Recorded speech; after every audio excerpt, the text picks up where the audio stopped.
Hi everyone, it's Judy. I have been up to mischief for the last 5 hours. It has taken me 5 hours to accomplish what some of you would probably do in an hour or two, but whatever. I had gotten some Easter egg dye on clearance at Hobby Lobby, 90% off, so it cost me 25 cents. Can't go wrong. If it doesn't come out, I'm not losing much. So I decided I wanted to dye paper. So I went on YouTube this morning to see how to dye paper with Easter egg dye. The only one I could find for paper was the Frugal Crafter, and she actually dyed tags to make for bookmarks, and she did not use the vinegar, so she was not happy with the results. But she said, you know, they would make cute gifts, but she wasn't happy with the results. So I thought, well, okay, so I'm going to add the vinegar. So this is what I got for 25 cents. Okay, I bought 4 different types, but this is the one I'm using today. But I have not used the whip yet or the dyes that go for the whip. I'm going to do that another day. And maybe that will work even better. But when I first started off, I took a piece of freezer paper and with a,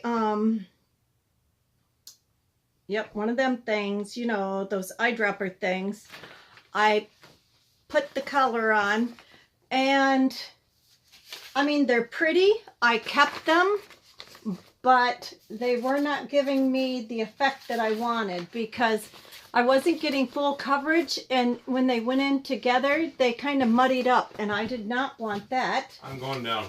Okay. So, you know, I kept trying, and I decided to keep these because they are, they're pretty. They're just not what I was looking for, okay? So I started to dump the dye out and thought, come back another day, Judy, figure it out, you know? Think about it, figure it out. Anyway, so, I mean, some of them got decent coverage, but the other ones, nah. So anyway, so I thought, so I started to dump out the blue, right? I thought I'll do it another time. And then it hit me, wait a minute. Why not do them just like I do my coffee dye paper? In a 13x9 pan, dump the dye in.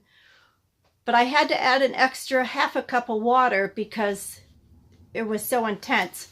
Well, I didn't get a whole lot of blues because I had started to dump the blue out. So I only got a few blues. But, so, I mean, that worked really, really well.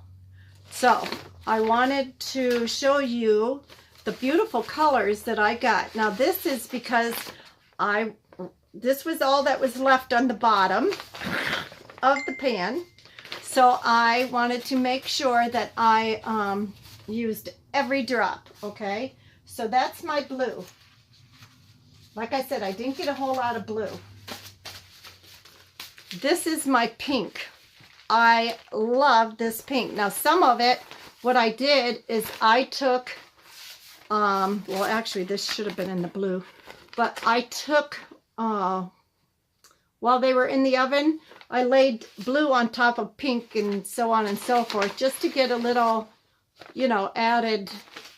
But I love this pink. It's very, I like it. I don't even know what you would call it, but it definitely has the marbled effect. Whoopsie. You know, same as you would get with coffee dyeing. My hands are killing me now from doing all this and ironing them, but my husband wants to go do some shopping anyway, so I won't be doing any crafting.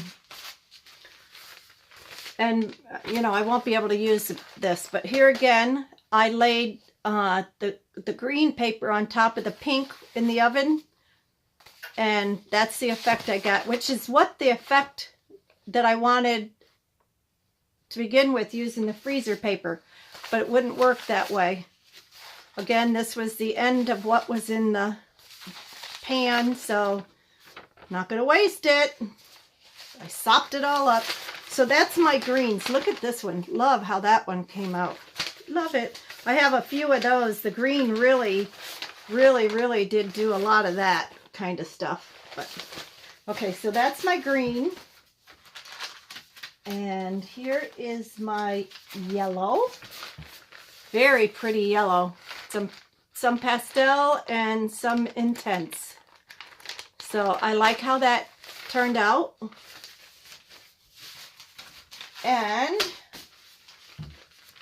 here is the orange, which when I first did the ribbon, I'll show you the ribbon that I did, but it almost started to look like it was going to come out looking like avocado dyed paper, but it's not. It's orange. I mean, it's more peachy orange, but love how that came out too. And again, some of those really marbleized really, really well. So I was very happy with that.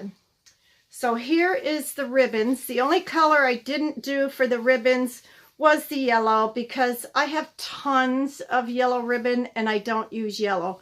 But look how this is the orange.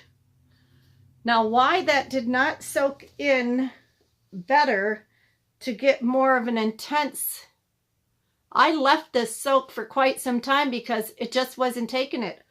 All the other ones on this same ribbon took it just fine. But for some reason, that's the same ribbon. For some reason, the orange did not want to take. But it's still fine. I'm happy. I'm happy with the results. And I may, if I feel up to it, try and use the whip of that whip egg dye just for fun. I'm assuming it's going to come out like doing a shaving cream type thing with painty papers for a gel plate, which I still have not done. So that's my project share for today. I don't normally come on and do that, but I thought Judy did something different for a change. So God bless you guys. Have a great day. See you soon. Bye-bye.